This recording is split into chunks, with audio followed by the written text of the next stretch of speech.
2014వ సంవత్సరంలో నవ్యాంధ్రప్రదేశ్ రాష్ట్రం ఏర్పాటు అయిన తర్వాత 2019వ సంవత్సరం నుంచి 2024వ సంవత్సరం వరకు వైసీపీ ప్రభుత్వం ఈ రాష్ట్రాన్ని పరిపాలన చేసింది.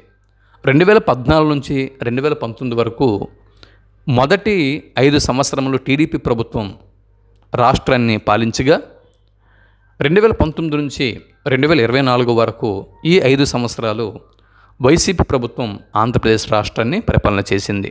మరి 2024 నుంచి రానున్న 5 సంవత్సరాలు ఏ ప్రభుత్వం పరిపాలన చేస్తుంది అన్నది మరి మే 13వ తేదీన నిన్నటి రోజున ఆంధ్రప్రదేశ్ ప్రజలు మరి ఏ ప్రభుత్వానికి ఓటు వేశారు, ఏ ప్రభుత్వాన్ని కావాలనుకుంటున్నారు అన్న దాని మీద ఆధారపడి ఉంటుంది. అయితే ఈ 5 సంవత్సరాలలో వైసీపీ ప్రభుత్వం ఆంధ్రప్రదేశ్ రాష్ట్రంలో నవరత్నాల్ని ఇంప్లిమెంటేషన్ చేసింది కదా. మరి ఈ నవరత్నాల గురించి ఒకసారి మనం మాట్లాడుకునే ప్రయత్నం చేద్దాం. నవరత్నాలు భారతదేశ చరిత్రని మనం పరిశీలన చేసినట్లయితే మగధ సామ్రాజ్యం కేంద్రంగా ఈ భారతదేశాన్ని పరిపాలించిన ఒక గొప్ప రాజవంశం గుప్త వంశం. మౌర్య సామ్రాజ్యం తర్వాత మళ్ళీ అంతటి గొప్ప సామ్రాజ్యం గుప్త సామ్రాజ్యం. గుప్తులు భారతదేశాన్ని పరిపాలన చేశారు. వారిలో విక్రమాదిత్య అన్న బిరుదుని ధరించినటువంటి 2వ చంద్రగుప్తుడు తన ఆస్థానంలో 9 మంది సంస్కృత కవుల్ని పోషించాడు. ఆ 9 మంది సంస్కృత కవులకి నవరత్నాలు అన్నటువంటి పేరు ఉండేది. ఆ విధంగా 2వ చంద్రగుప్తుని ఆస్థానంలో ఉన్నటువంటి ఈ నవరత్నాలు అన్న పేరుని తీసుకొని తన 9 రకాల కార్యక్రమాలకి వైసీపీ ప్రభుత్వం నవరత్నాలు అని నామకరణం చేసింది. ఇప్పుడు ఈ నవరత్నాల గురించి ఒక్కొక్క దాని గురించి మనం విశ్లేషణ చేద్దాం.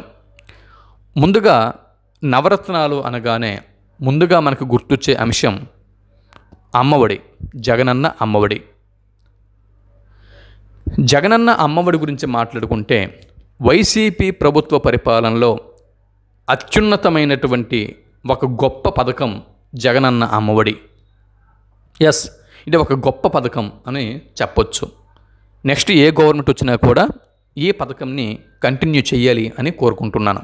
ఎందు గురించి అంటే బిలో పావర్టీ లైన్ క్రింద అంటే పేదరిక రేఖ కింద ఉన్నటువంటి పేద మధ్యతరగతి కుటుంబీకులు వారి పిల్లలకి ఉన్నతమైనటువంటి ఒక మంచి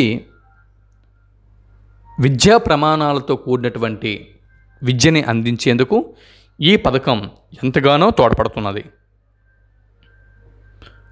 1వ తరగతి నుంచి ఇంటర్మీడియట్ వరకు చదువుతున్నటువంటి విద్యార్థులందరికీ కూడా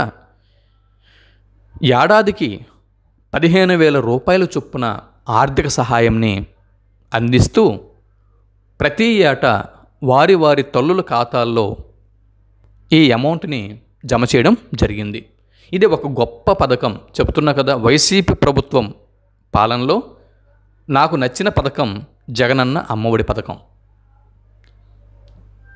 వారి అంటే మధ్య పేద తరగతి కుటుంబాల్లో ఉన్నటువంటి ఈ తల్లిదండ్రులు వారి పిల్లలకు ఒక మంచి చెప్పాం కదా, మంచి విద్యా ప్రమాణాలతో కూడినటువంటి ఎడ్యుకేషన్ని అందించడం కోసం వారికి నచ్చిన పాఠశాలల్లో వాళ్ళ పిల్లల్ని చదివించేందుకోసం ఈ పథకం ఎంతగానో ఉపయోగపడింది. అదే ఒకవేళ కార్పొరేట్ స్కూల్కి, ప్రైవేట్ స్కూళ్ళకి వాళ్ళ పిల్లల్ని పంపించాలి అంటే ఫీజులు మోత ఎక్కువగా ఉంటుంది అని చెప్పి పేరెంట్ ఆలోచించేవాడు. అటువంటి ఆలోచనని దూరం చేసి జగనన్న అమ్మఒడి పథకం ద్వారా నేను నా పిల్లలకి ఒక మంచి ఎడ్యుకేషన్ని అందిస్తానని చెప్పి పేరెంట్స్ ధైర్యంతో వాళ్ళ పిల్లలకి మంచి మంచి విద్యా సంస్థల్లో చేర్పించారు. కాబట్టి జగనన్న అమ్మఒడి పథకం అప్రిషియేట్ చేయాల్సినటువంటి ఒక మంచి సూపర్ స్కీమ్ అని చెప్పొచ్చు. నెక్స్ట్ వైఎస్ఆర్ ఆసరా. ఇక వైఎస్ఆర్ ఆసరా పథకం గురించి మనం మాట్లాడుకుంటే నవరత్నాల్లో ఇది 2వ రత్నం. వైఎస్ఆర్ ఆసరా పథకం ఇది అంతకుముందు ప్రభుత్వం కంటిన్యూ చేసినటువంటి పథకమే ఈ పథకం. ఇది వైసీపీ ప్రభుత్వం కొత్తగా ప్రవేశపెట్టినటువంటి పథకం అయితే కాదు. కానీ ఈ పథకంని కంటిన్యూ చేయటం వైసీపీ యొక్క గొప్పతనమే. అది ఏంటంటే, డ్వాక్రా సంఘాలు ఏవైతే ఉన్నాయో ఈ డ్వాక్రా సంఘాల్లో ఉన్నటువంటి ఎస్సీ, ఎస్టీ, బీసీ, మైనారిటీ మహిళలకు, అంటే 45 సంవత్సరాలు పైబడినటువంటి మహిళలకు 75,000 రూపాయల ఆర్థిక సహాయం అందించి, దానికి 0 వడ్డీకే, అంటే ఎటువంటి వడ్డీ కూడా తీసుకోకుండా 75,000 రూపాయలు మహిళలకి ఆర్థిక సహాయం అందించి, వాటిని విడతల వారీగా మళ్ళీ తిరిగి బ్యాంక్కి ఆ రుణంని చెల్లించే కార్యక్రమమే వైఎస్ఆర్ ఆసరా. అంటే 0 వడ్డీకి మహిళలకు రుణాలు అందించే కార్యక్రమం అన్నమాట. ఇది ఒక మంచి కార్యక్రమం. ఎందుకు మంచి కార్యక్రమం అంటున్నానంటే, ఉమెన్ ఎంపవర్మెంట్ గురించి గత కొంతకాలంగా చర్చ నడుస్తుంది.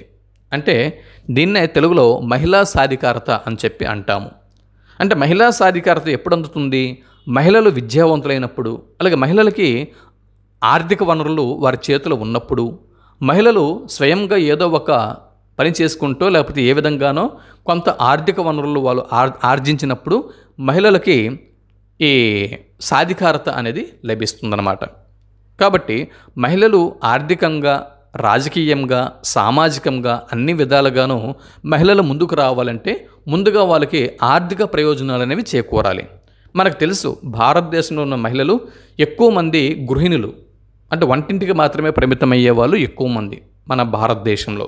మరి అటువంటి వంటింటికి మాత్రమే పరిమితమయ్యే మహిళలకి ఆర్థిక వనరులు ఎక్కడి నుంచి వస్తాయి? వారికి ఆర్థిక వనరులు వచ్చినప్పుడు ఆ ఆర్థిక వనరుల్ని ఎలా ఖర్చు పెట్టాలి అన్నది పురుషుల కంటే ఎక్కువగా మహిళలకు తెలుస్తుందన్నమాట. ఇంటి బాధ్యతలు ఎక్కువగా మహిళలు చేపడుతూ ఉంటారు కాబట్టి వారికి ప్రతి పైసా ఎప్పుడు ఎక్కడ ఎలా ఖర్చు పెట్టాలో తెలుస్తూ ఉంటుంది. కాబట్టి ఈ విధంగా ఏంటంటే, మహిళా సాధికారతకు ఈ వైఎస్ఆర్ ఆసరా పథకం తోడ్పడింది అని మనం చెప్పొచ్చు, నిర్మోహమాటంగా చెప్పొచ్చు. దాని తర్వాత మూడవది, నవరత్నాల్లో 3వ రత్నం మద్యపాన నిషేధం. చూడండి, వైసీపీ పార్టీ అభిమానులు ఎవరైతే ఉన్నారో వారు నేనేం చెప్పినా కూడా నిరభ్యంతరంగా వాటిని స్వీకరించి వాటిలో సవరణలు తేవడానికి ప్రయత్నించండి. అంతే తప్పించి మీకు అనుకూలంగా మాట్లాడినప్పుడు యాక్సెప్ట్ చేయడము, ప్రతికూలంగా మాట్లాడినప్పుడు యాక్సెప్ట్ చేయలేకపోవడము అవి చేయకండి. మద్యపాన నిషేధం గురించి మాట్లాడితే, ఇది వైసీపీ ప్రభుత్వంలో అట్టర్ ఫ్లాప్ అయినటువంటి పథకం.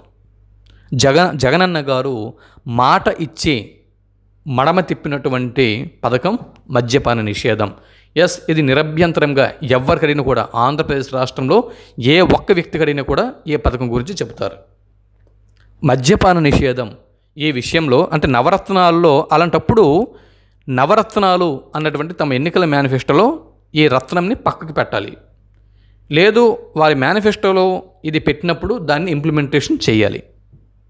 ఇంప్లిమెంటేషన్ చేయలేము, రాష్ట్రానికి ఆర్థిక వనరులు పోతాయి అన్నప్పుడు అది నవరత్నాల్లో తీసేయండి. అది ఎందుకు పెట్టారు మరి?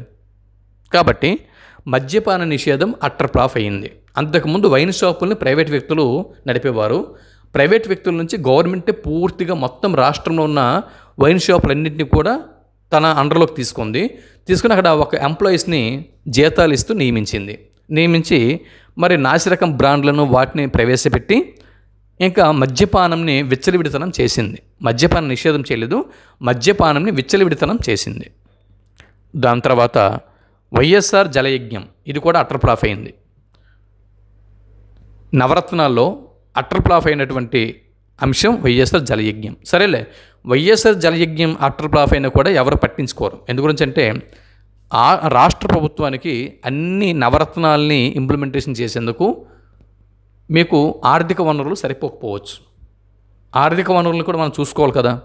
ఎస్, మన బడ్జెట్లో అంత డబ్బు లేకపోయినప్పుడు, నిధులు రాష్ట్రంలో లేనప్పుడు కొన్ని పథకాలని మనం వెనక్కి నెట్టడంలో తప్పు లేదు. వైఎస్ఆర్ జలయజ్ఞం అట్టర్ ఫ్లాప్ అయినా కూడా ఎవరు కూడా రాష్ట్రంలో విమర్శించరు. ఎందుగురించి అంటే, ఈ 5 సంవత్సరాలు కాకపోయినా నెక్స్ట్ టర్మ్లో అయినా కూడా ఈ పథకం ఇంప్లిమెంటేషన్ చేస్తారులే అని చెప్పి ఎవరైనా అనుకుంటారు. కానీ మద్యపాన నిషేధం అనేది నవరత్నాల్లో పెట్టి దాన్ని నిషేధించకపోవడము అతి పెద్ద తప్పిదం. ఇది మీరు యాక్సెప్ట్ చేసినా చేయకపోయినా ఇది నగ్న సత్యం. ఇక వైఎస్ఆర్ జలయజ్ఞం అంటారా, పోలవరం ప్రాజెక్టు పూర్తిగా పక్కన పడిపోయింది. జలయజ్ఞంలో ఒకటి అయినటువంటి పోలవరం ప్రాజెక్టుకు వైసీపీ ప్రభుత్వం వచ్చిన తర్వాత దానికి మరి ఎటువంటి చర్యలు తీసుకోలేదు. కాళేశ్వరం మనతో పాటు ప్రారంభమైనటువంటి కాళేశ్వరం ప్రాజెక్ట్ని అక్కడ టీఆర్ఎస్ ప్రభుత్వం సక్సెస్ఫుల్గా కంప్లీట్ చేయగలిసింది. మన పోలవరం ప్రాజెక్ట్ని కంప్లీట్ చేసుకోలేకపోయినాం. ఇది వైసీపీ ప్రభుత్వం యొక్క వైఫల్యం. అంతేకాకుండా జలయజ్ఞం పేరు మీదుగా రాష్ట్రంలో అంత పెద్దగా కార్యక్రమాలు అయితే ఏమీ జరగలేదు. సరే, జలయజ్ఞము జరిగిందా లేదా జరగకపోయినా కూడా ఎవరు ఆక్షేపించరు. ఎందు గురించి అంటే అన్ని పథకాలకి నిధులు అనేవి సమకూర్చడం అంత ఈజీ పని కాదు. మద్యపాన నిషేధం మాత్రము క్షమించరన్నారు. ఇకపోతే అంటే అదే మద్యపాన నిషేధం ఇది చేస్తామని చెప్పి చేయకపోవడము ఇది తప్పిదమే. ఇది మీ యొక్క తప్పిదం, నో డౌట్. ఇకపోతే ఫీజు రీఎంబర్స్మెంట్, వైసీపీ నవరత్నాలలో అప్రిషియేట్ చేయాల్సినటువంటి మరో అంశం ఫీజు రీఎంబర్స్మెంట్. ఎస్, ఇది ఇంతకుముందు వైఎస్ఆర్ రాజశేఖర రెడ్డి గారు ప్రవేశపెట్టినటువంటి ఈ పథకంని వైసీపీ ప్రభుత్వం కూడా కంటిన్యూ చేసింది. జగనన్న వసతి దీవెన, జగనన్న విద్యా దీవెన అన్న పేర్లతో వీటిని ఇంప్లిమెంటేషన్ చేసింది. ఎస్, దీన్ని ప్రతి ఒక్కరం కూడా అప్రిషియేట్ చేయొచ్చు. ఎవరికైతే వైట్ రేషన్ కార్డులు ఉన్నాయో, బిలో పావర్టీ లైన్ క్రింద ఎవరైతే ఉన్నారో అటువంటి పేద మధ్యతరగతి కుటుంబాల నుంచి చదువుకుంటున్నటువంటి విద్యార్థులకు ఆర్థిక సహాయం చేయటం అనేది ఒక మంచి పథకం. ఫీజు రీఎంబర్స్మెంట్ సరైన పథకం. అయితే దీనిలో ఒక లోపం ఉంది. నెక్స్ట్ కనుక వైసీపీ ప్రభుత్వం అధికారంలోకి వస్తే ఈ లోపంని సవరించుకుంటారు అని నేను ప్రార్థిస్తున్నాను. ఏంటి ఆ లోపము అంటే, వైసీపీ ప్రభుత్వం ఫీజు రీఎంబర్స్మెంట్ ఇస్తుంది. ఇది దీనికి కూడా తల్లుల అకౌంట్నే ఇక్కడ తల్లుల అకౌంట్కి ఈ నగదు బదిలీ జరుగుతుంది. అయ్యా జగన్మోహన్ రెడ్డి గారు ఇంటర్మీడియట్ తర్వాత ఫీజు రీఎంబర్స్మెంట్ విషయంలో పిల్లలు దీన్ని మిస్యూజ్ చేస్తారు ఎక్కువగా. ఎందు గురించి అంటే తల్లి, తండ్రి, గురువు అనేటటువంటి భయము, భక్తి కాస్త వారికి దూరం అవుతాయి. వయసు పెరిగే కొలది వారు పెద్దవాళ్ళు అవుతూ ఉంటారు. పెద్దవాళ్ళు అయ్యే కొలది కాస్త తల్లిదండ్రుల మాటని పెడచమని పెట్టేట పిల్లలు అక్కడక్కడ మనం చూస్తూ ఉంటాం. ఈ సందర్భంలో ఏమవుతుందంటే తల్లుల అకౌంట్లలో పడినటువంటి ఈ డబ్బుల్ని ఎంతోమంది తల్లిదండ్రులు నిరక్షరాస్యులు ఉంటారు. వారు ఏటీఎంకి వెళ్ళి డబ్బుల్ని విత్డ్రా చేసుకోవడం వారికి తెలియదు. అలాంటప్పుడు పిల్లవాడే ఆ ఏటీఎం కార్డుని నేరుగా తీసుకువెళ్ళి ఆ డబ్బుల్ని ఏటీఎం నుంచి డ్రా చేసి నేను కాలేజీకి ఫీజు కట్టేశాను, ఫీజు చెల్లించాను అని చెప్పి తాను బయట ప్రపంచంలో ఆ డబ్బుల్ని దుర్వినియోగం చేసేటటువంటి పిల్లలు చాలామంది మనకి కనిపిస్తారు. అందరూ అలా చేయకపోవచ్చు. మ్యాక్సిమం మంచి పిల్లలందరూ కూడా సకాలంలో కాలేజీకి ఫీజుల్ని చెల్లించేస్తారు. కానీ కొంతమంది ఆకతాయి పిల్లలు ఈ విధమైన చర్యలకి పాల్పడుతూ ఉంటారు. కాబట్టి నెక్స్ట్ ఒకవేళ వైసీపీ ప్రభుత్వం వస్తే నేను మీకు ఈ విషయంలో విన్నవించుకుంటున్నటువంటి విన్నపం ఏంటంటే, కాలేజీ సంబంధిత కళాశాల ప్రిన్సిపల్ మరియు ఆ స్టూడెంట్ యొక్క తల్లి ఈ ఇద్దరి పేరు మీదుగా జాయింట్ అకౌంట్ని మీరు తెరిపించండి. దయచేసి జాయింట్ అకౌంట్ ఎప్పుడైతే మీరు తెరిపిస్తారో అప్పుడు మీరు జగనన్న విద్యా దీవెన, వసతి దీవెన కింద ఏదైనా అమౌంట్ మీరు రిలీజ్ చేస్తే, బటన్ నొక్కి రిలీజ్ చేస్తే వెంటనే ఆ అమౌంటు కాలేజీకి ఎంత ఫీజు కావాలో అంత ఫీజుని ప్రిన్సిపల్ గారు ఉంచుకొని మిగిలినటువంటి అమౌంట్ని వారి తల్లి ఖాతాలో ఉంటాయి. కాబట్టి అది స్టూడెంట్ మిస్యూజ్ చేసుకుంటారా, లేకపోతే వాళ్ళ అమ్మగారికి ఇస్తారా, లేకపోతే వాళ్ళ కుటుంబ అవసరాలు తీర్చుకుంటారా, బుక్స్ కొనుక్కుంటారా, అది వారి ఇష్టం. కానీ ఇక్కడ దీనికోసం జాయింట్ అకౌంట్ ఓపెన్ చేస్తే బాగుంటుంది. ఈ ఒక్క సవరణ చేయండి.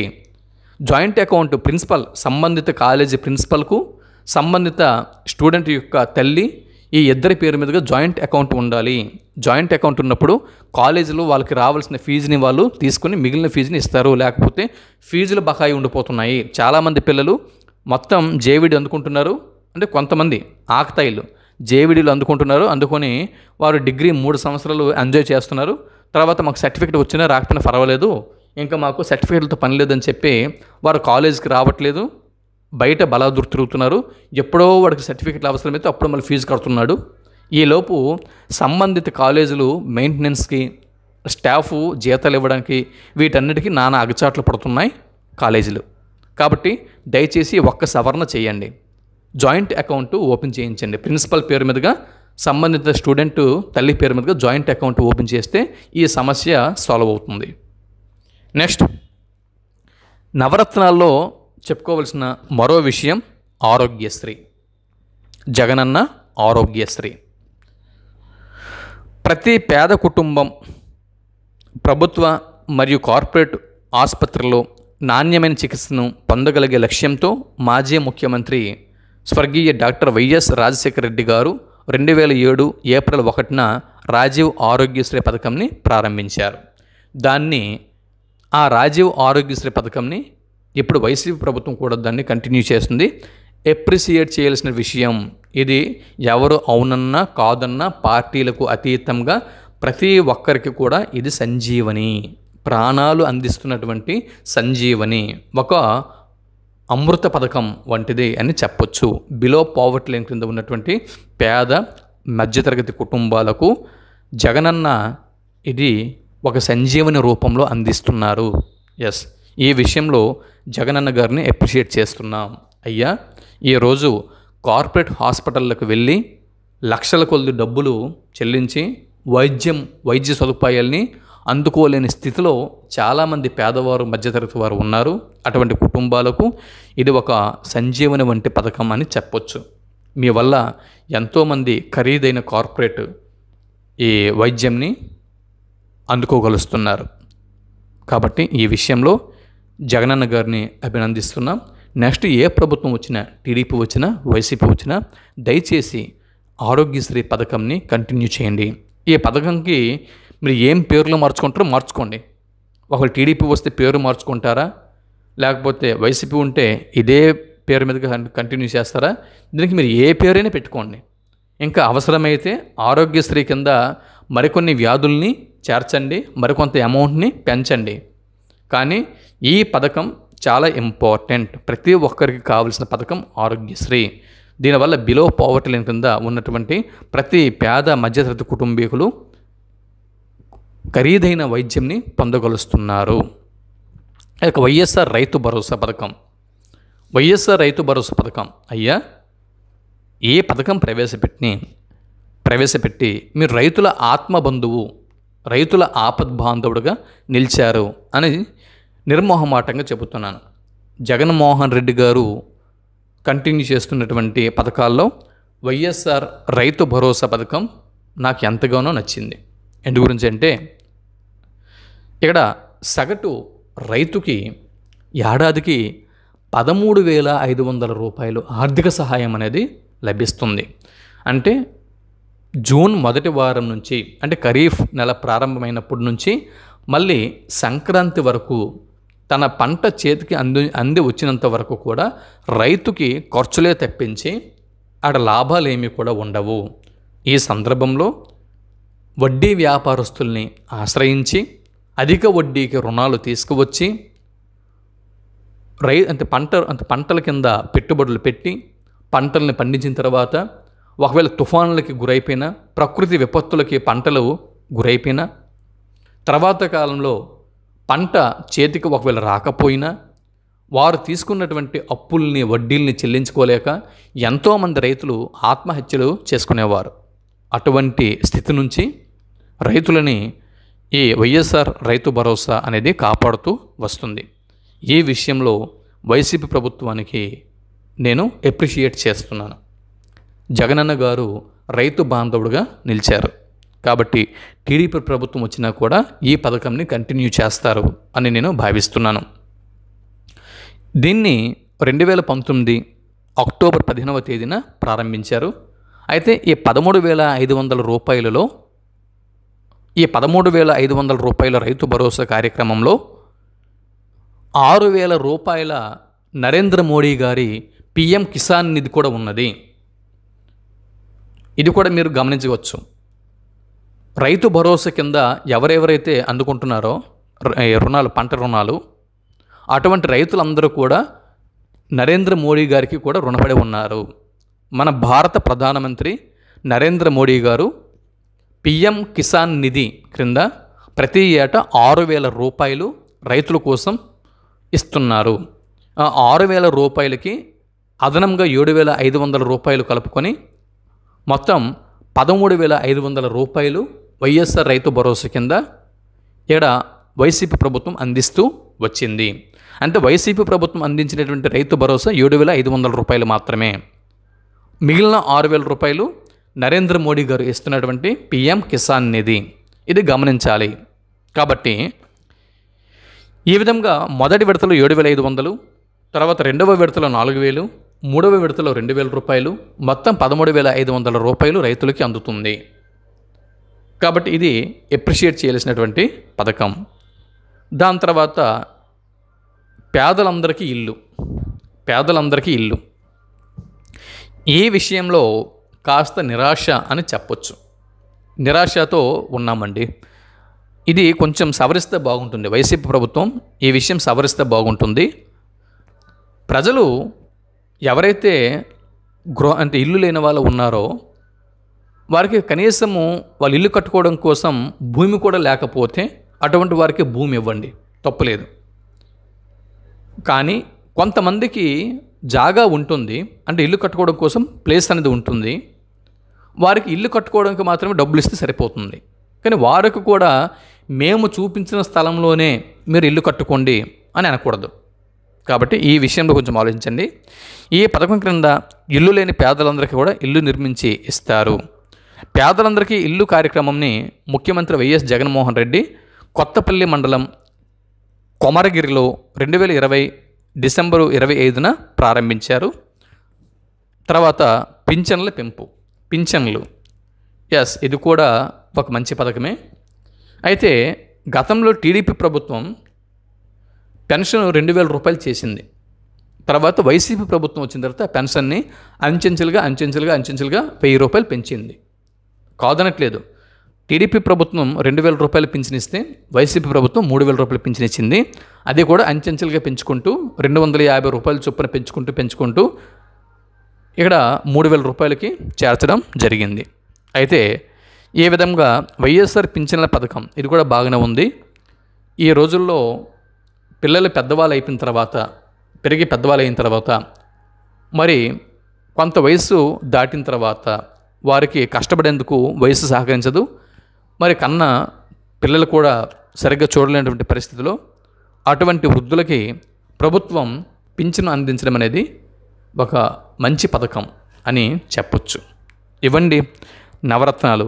ఈ నవరత్నాలతో పాటు మరికొన్ని సంక్షేమ కార్యక్రమాలు కూడా ఉన్నాయి.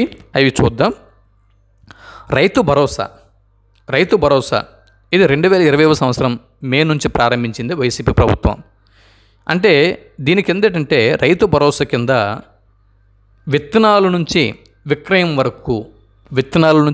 వరకు రైతుకి అడుగడుగున కూడా ఉపయోగపడేటటువంటి కేంద్రం రైతు భరోసా కేంద్రం.